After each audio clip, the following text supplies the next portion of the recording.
And so I will say, like, the guidance and stuff, it's lit. Yeah. But if you don't have a parent or mentor going into the experience, it's easy to get caught up in the rapture. I don't, yeah, and I don't even think that's like unique to HBCUs. Even like going to a PW, I think college in general.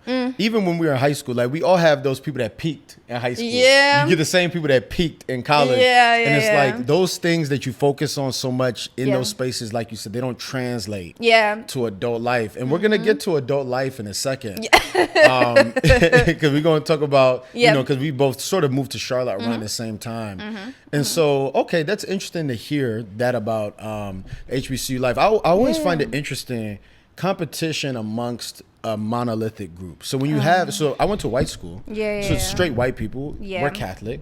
Okay. So there's a religious aspect. So when you talk about guidance, I always felt that there was a religious connotation with the guidance I was receiving, which I actually, now that I'm older, I actually really appreciate. Because things like ethics, they're different when they're framed in a belief system. Yes. Versus like someone giving you their own morality. But I would say, as far as the competition goes, I was the only black dude. I was, I'm saying? I'm one of like 15 prominent black dudes on campus. So it's very easy for me to be popular. Yes. Very easy for me to be cool. I didn't have to try that much. I didn't feel like I was competing with other blacks. It's like, bro, there's only so much of us. Like, we all gonna eat. Exactly. You guys, it's just blacks. Baby. So then I can see how I can get chippy amongst you. Baby. You see what I'm saying? So I'm interested to hear. Oh my gosh. Yeah. It is intense. Yeah.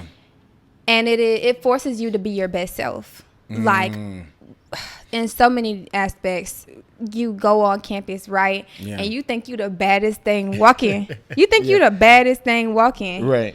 Right? And it's a girl who gonna do her makeup better than you. It's a guy who dress flyer than you. It's somebody who speaks more articulate than you. Somebody has a better GPA than you. And you just got it, and it makes you number one, it makes you appreciate black excellence, because you gotta be on your P's and Q's. Yeah. You know what I'm saying? With elections, you running against people who invest in their political platforms. With Greek life even, right? Yeah.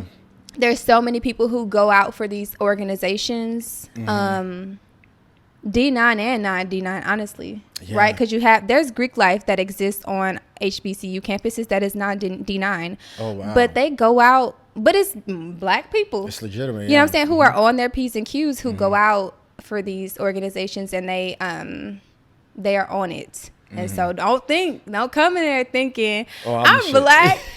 I'm a black girl, and I'm on my P's and Q's. I can do my makeup, I can do my hair. I'm that girl. You think you the poster child? Yeah. It's a poster child already there, boo. Yeah, that's interesting, huh? But so instead of it's competitive, but it is all of us sort of pushing each other at the same time. But yeah, definitely don't think you're gonna come in there and be the hottest anything. Yeah. You just gotta be okay with just being your individual self. But yeah, all of the cream of the crop coming to one HBCU is like, it's 1,000 people. Yeah. You think you that person, and it's 1,000 people just like you, or probably better than you, honestly. Yeah.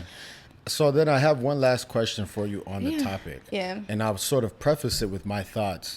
As I've gotten older, I've seeing the HBCU experience for people who've went, it always looks like it's life-changing. Yeah. And it always looks like it really forms a collective community around it something. Does, yes. And so then I look at other areas of life, and I'm like, man, we need just black-owned banks. Yes. Like straight up top to the bottom. There are some. Yeah. They're not as prominent as the big banks, right? Yeah, they're not like But there's Chinese banks that are just as prominent as these big banks. Yeah. Black people, we don't have that. Yeah. I'm like, we need black-owned law firms that are as prominent as the Morgan & Morgans and the whatever Stanleys. We need black-owned hospitals that are as prominent as the Atriums that's right down the street and the Navant Health. And I noticed that people who go to HBCUs understand that concept. We do. Right? I noticed, though, as black people as a whole, we sort of, like, it ends. Like, we'll go protest or we'll go be a part of a movement, but then it sort of ends there. There's a drop and then off. we go to our white jobs. You know what I'm saying? We go to our white whatever. We send our kids to the private schools. And I'm like, why do we stop here? Why don't we take it past? And so I want to get your thoughts then, as someone who went to the HBCU, has experienced that. Yeah. What would you like to see black people do past that you feel like could form a similar community? Because when I went to a HBCU campus, that was the first time I really was like, I didn't feel black. I just felt like me. You know what I'm saying? To a degree. That's wow. And the same thing, I feel the same way with Africa as well. So I'm like, how can we get to a point where we can form other places? Like, what do you just see you wish black people did?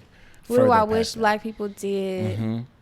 Number one, I wish we would give ourselves more grace.